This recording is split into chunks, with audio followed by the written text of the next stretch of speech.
नमस्कार. रामायण मानवाच्या मनोनिग्रहाची कठोर परीक्षा पाहते. विजय मिळवणं मोहावर इतकं सोपं नसतं, पण श्रीरामांनी साध्य केलेला तो अनमोल गुण होता.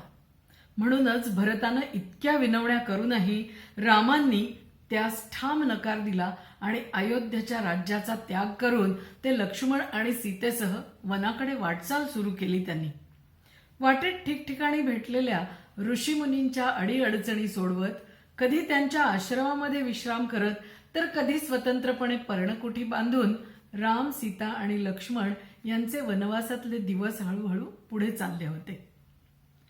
उत्तरेकडून निघालेले राम आता दक्षिणेकडे वाटचाल करत होते. मग दक्षिण बाजूला काही कालानंतर ते पवित्र गोदावरी नदीच्या तीरावर येऊन पोहोचले आणि तेथील पंचवटीचा परिसर राम, लक्ष्मण आणि सीता यांना अतिशय पसंत पडला. मग तिथेच पर्णकुटी बांधायचं ठरवलं. लक्ष्मणाने सुंदरशी पर्णकुटी राम आणि सीता यांच्या निवासासाठी सज्ज केली. तिघेही तिथे आनंदाने राहू लागले. आणि मग एके दिवशी त्या वनातील एका राक्षस कन्येची नजर प्रभू श्रीरामांवर पडली. अत्यंत पिळदार आणि देखणी अशी श्रीरामांची शरीरयष्टी कोणालाही मोहात पाडावी अशी होतीच. ही राक्षस कन्या शूर्पणखा रामांच्या प्रेमात पडली. त्यांच्यावर अनुरक्त होऊन ती त्यांच्या समोर येऊन उभी राहिली आणि वेगवेगळ्या प्रकारचे विभ्रम करायला तिने सुरुवात केली. परंतु श्रीराम मोहात पडणारे नव्हतेच मुळी. ते सीतेचे पती आहेत हे त्यांनी तिला समजावून सांगण्याचा प्रयत्न केला.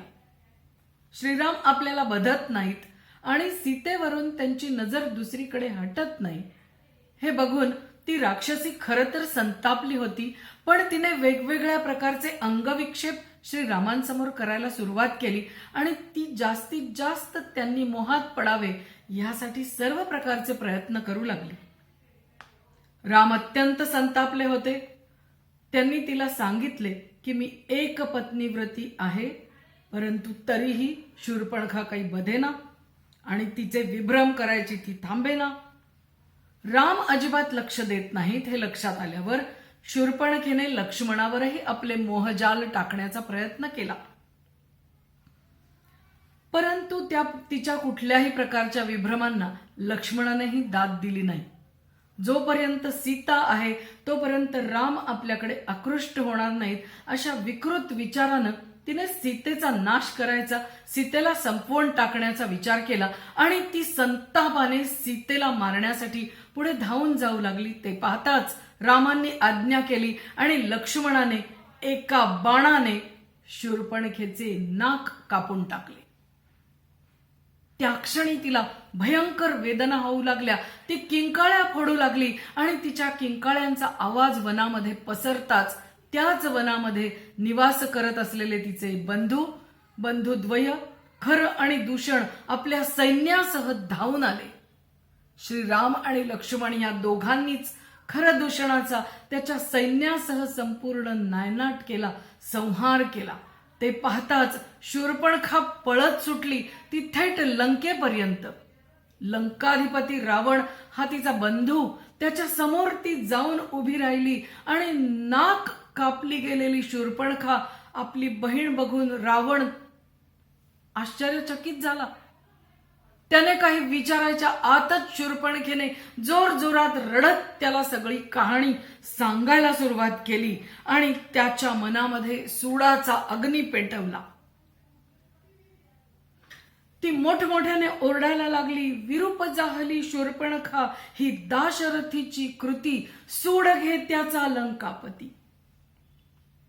बहिणीच्या हट्टापुढे अक्षरशः रावणाचा नाईलाज होतो आणि तो मारीचाची मदत या कामी घ्यायचं ठरवतो. पराक्रमी रामास हरवून त्याची पत्नी सीता हिचे अपहरण करणे शक्य नाही हे मारीच रावणास समजावून सांगतो आणि म्हणतो की आपल्याला आता काहीतरी वेगळा मार्ग अवलंबावा लागेल जर सीतेचं अपहरण करायचं असेल तर. मग रावण विचार करतो आणि मारीचाला सांगतो की तू सुवर्ण मृगाचे रूप घे. रावण मारीचाला घेऊन रामाच्या पर्णकुटीकडे निघतो आणि त्या मारीचाने क्षणार्धात आपले रूप पालटून तो सुवर्ण मृगाचे रूप घेतो आणि रावण एका यतिवेशामध्ये येतो, संन्यासाच्या रूपामध्ये येतो. ते सुवर्ण मृग, ते हरिण आता श्रीरामांच्या पर्णकुटी पुढे इकडून तिकडून पळू लागते आणि क्षणार्धात सीतेची नजर त्याच्यावर पडते. आपल्या सर्वांना रामकथा, रामायण मोह टाळायला शिकवते ते बरोबर इथेच. कारण मोहापायी अघटिताचा प्रारंभ प्रत्यक्ष रामकथेमध्ये आता झालेला असतो. त्या मृगाच्या, त्या सुंदर सुवर्ण मृगाच्या, त्या हरणाच्या कातडीचा सीतेला मोह पडतो. तो अत्यंत घातक क्षणी, त्या क्षणी सीता रामाची विनवणी करू लागते, हट्ट धरू लागते आणि म्हणू लागते. गदिमांच्या शब्दात ऐकूया. सीता म्हणते, तोडिता फुले मी सहज पाहिला जाता, मज आणून द्या तो हरिण अयोध्या नाथा. झळकती तयाच्या रत्ने शृंगावरती, नव मोह फुलांसव सुवर्ण अंगावरती. हे नयन भाळले त्याच्या रंगावरती, ते इंद्रचापसे पुच्छ भासले उडता, मज आणून द्या तो हरिण अयोध्या नाथा. तो येऊन गेला अनेकदा या दारी, दिसतात उमटली पदचिन्हे सोनेरी. घाशिले सिंग या रंभा स्तंभावरी, तो दिसे सुवर्णी बघा देवरा कांता, मज आणून द्या तो हरिण अयोध्या नाथा. चालितो जलद गतिमान मुरडितो मंद, डोळ्यात काहीसा भाव विलक्षण धुंद. लागला मृगाचा मला नाथ हो छंद, वेडीच जाहले तृणांवरी त्या बघता, मज आणून द्या तो हरिण अयोध्या नाथा. मज आणून द्या तो हरिण अयोध्या नाथा. सापडे जरी तो सजीव अपुल्या हाती, सापडे जरी तो सजीव अपुल्या हाती. अंगीची तयाच्या रत्ने होतील ज्योती, देतील आपणा प्रकाश राणी राती. संगती नेऊ त्या परत पुरीसी जाता, मज आणून द्या तो हरिण अयोध्या नाथा. फेकुनी बाण त्या अचूक जरी माराल, काढुनी भाऊजी घेतील त्याची खाल.